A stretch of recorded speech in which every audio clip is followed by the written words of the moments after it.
बुजुर्ग थे, वो गली से गुजर रहे थे। एक शराबी को देखा कि वो गंदी नाली पर पड़ा था, नशे में धुत, हालत गैर हुई है। इंसानी नाते उस पर तरस आया, उसको वहाँ से उठाया, उसका मुंह धोया, उसके घर छोड़ आए। खैरात हुई, सहरी के वक्त, तहज्जुद के वक्त वो मस्जिद में गए। वो बुजुर्ग, जैसा उनकी आदत थी, तो देखा कि उनसे पहले आज कोई शख्स तहज्जुद के मुसल्ले पे बैठा है और नवाफिल अदा कर रहा है। बड़ी हैरत हुई, देखा तो ये वही शख्स था जिसको आज दोपहर को गंदी नाली से उठा करके उसका मुंह धो करके उनके घर छोड़ के आए थे। तो हैरत से कहा, बारे इलाहा, तेरी कुदरतों के रंग, ये आज ही तो मैंने शराब खाने से बाहर गंदी नाली पे पड़ा हुआ देखा।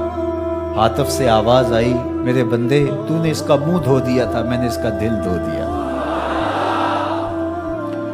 तो जब कोई शख्स अपना मुंह धोता है, अपने हाथ धोता है, तो अल्लाह उसके गुनाह धो डालता है। तो ये निस्फुल ईमान है, ये आधा ईमान है। हमारे दीन ने हमें सफाई का, सुथराई का, पाकीज़गी का, इफ़्फ़त का, पाक दामनी का हुक्म दिया है। अगर आप मुझसे पूछें कि इस्लाम का दूसरा नाम क्या है, तो मैं कहूँगा इस्लाम का दूसरा नाम दीन तहारत है। उलमा ने लिखा कि एक तहारत मानवी होती है, एक तहारत हिस्सी होती है। हमारा दीन मुतकाज़ी है इस बात का कि हमारा दिल शिरक से, कुफर से पाक हो, हमारा दिमाग गुरूर से, तकब्बुर से, और हमारा अमल रिया से, हमारा दिल तसन्नु से, बनावट से, हिकद, कीने और बुग़्ज़ और नफ़रतों से पाक हो। मानवी नजासत से हम अपने आप को पाक करें। इसी तरह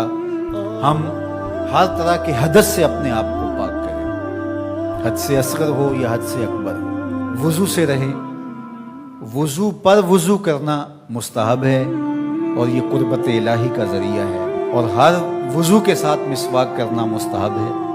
और अगर मिसवाक नहीं है तो आप उंगली के साथ अपने दांतों को साफ करें। गुस्ल वाजिब हो वो तो करना ही करना है, लेकिन रोज़ाना की बुनियाद पे सफाई हासिल करने के लिए गुस्ल किया जाए, मुस्तहब है। नमाज के लिए आपके लिबास का साफ होना भी शर्त है, आपके जिस्म का पाक होना भी शर्त है। हद से अकबर और हद से असगर से पाक होना भी शर्त है, और जहाँ खड़े होकर नमाज पढ़ रहे हैं उस जगह का पाक होना भी शर्त है। मुझे बताइए, कोई ऐसा पाकीज़ा दीन आपने देखा है? इससे बढ़कर क्या कि जब तुम इस दुनिया से रुखसत होने लगे और तुम्हारे बदन को मिट्टी के सुपुर्द करने लगे, और वो बदन मिट्टी खा जाएगी, लेकिन कहा कि इसको भी ज़रा गुस्ल दे के भेजो, इसको चिट्टे लिबास का कफन दे के भेजो। ये वहाँ पेश हो रहा है तो पाकीज़ा बदन के साथ। तो ये हमारा दीन है जो हमें सफाई का, सुथराई का हुक्म देता है। अपने माहौल को पाक रखें, माहौल को सुथरा रखें। दुनिया के ऊपर बसने वाली कौमें जब तरक्की की राहों पर गामज़न होती हैं तो वो इन चीज़ों का बहुत ख्याल रखती हैं। हम जब तरक्की की राहों पर गामज़न थे तो उस वक्त हमारी सुथराई की, हमारी पाकीज़गी की, हमारी इफ़्फ़त की मिसालें दी जाती थी। जब पेरिस की गलियों में कीचड़ था, बगदाद उरूसुल बिलाद कहलाता है। आज मुस्लिम दुनिया के शहरों की कहानी देख लीजिए। कहा जाता है फलां एशिया का गंदा तरीन शहर है, फलां दुनिया का गंदा तरीन शहर है। अपने अतराफ में फैली हुई गंदगियां देखिए, घर से शापर में गंदगी डाल करके अपने ही घर के दरवाजे पे फेंक के हम समझते हमने घर की सफाई कर ली, तो वही फिर पाँव से, गाड़ी के टायरों से लग के फिर हमारे अंदर जा रहा होता। हमारे दीन ने तो हमें यह कहा, अगर कोई रास्ते में गिरी पड़ी चीज को जो गुजरने वालों के लिए रुकावट बने, उसको उठा के हम फेंक दें तो ये जन्नत के रास्ते की जमानत बन जाती है। और हमने 8 फुट की गली में 3 फुट की थड़ी पक्की डाल दी, हमने जनरेटर बाहर लगा दिया, हमने घर की मोटर बाहर लगा दी। अगर हमारे घर के पास कोई खाली प्लाट मौजूद है तो वो गंदगी का ढेर बन गया। घरों के अंदर हजारों अखराजात हैं लोगों के, 20, 25, 30 हज़ार रुपया माहाना खर्चा तो आम घर का है, लेकिन जो उमरा हैं 2-2, 4-4 लाख रुपये उनका माहाना खर्चा है। तो जहाँ इतना खर्चा हर बंदा अपने घर में कर रहा है, तो सिर्फ 1-1 हज़ार रुपया डाल करके अपनी गली की सफाई का एहतमाम नहीं कर सकता। اپنے چھوٹے سے محلے کی صفائی کا اہتمام نہیں کر سکتا؟ اگر وہ کر لے تو 1000 روپے اس کو بجلی کا بل بچ جائے. وہ جو روز دھوتا ہے اپنے گھر کو اور یہی گندگی پاؤں سے لگ کے اندر جا رہی ہوتی ہے، اگر محلہ صاف ہوگا تو یہ نہیں جائے گی. اس کا اپنا فائدہ ہے، اس کا 1000 روپیہ پھر بھی بچ جائے گا.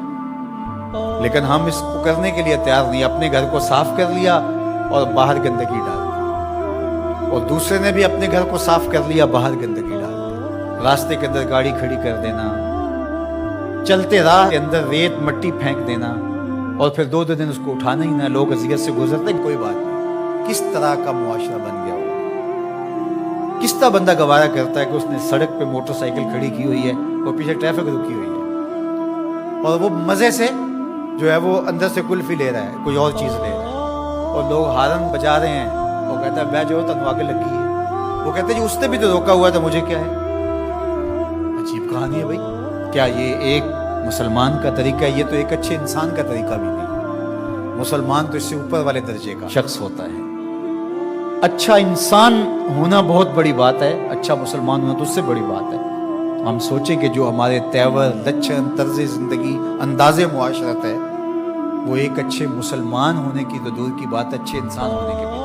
تو ہمارا دین صفائی کا دین ہے، ہمارا دین پاکیزگی کا دین ہے. ماحول کی پاکیزگی سے لے کر ذات کی پاکیزگی تک، ظاہری پاکیزگی سے لے کے باطنی پاکیزگی تک، خیالوں کی پاکیزگی سے لے کے سوچوں کی پاکیزگی تک، طرز زندگی کی پاکیزگی سے لے کر انداز معاشرت کی پاکیزگی تک، ایک صالح، پاکیزہ، خوبصورت اور ستھرا معاشرہ تشکیل دینے کے لیے مجھے اور آپ کو کردار ادا کرنا چاہیے، اور ہمیں اپنے حصے کا کام کرنا چاہیے. چیزوں میں ترتب ہو، خوبصورتی ہو، نظم ہو، اور کسی کے لیے قذر کا، تکلیف کا، نقصان کا، پریشانی کا سبب اور ذریعہ نہ بنے.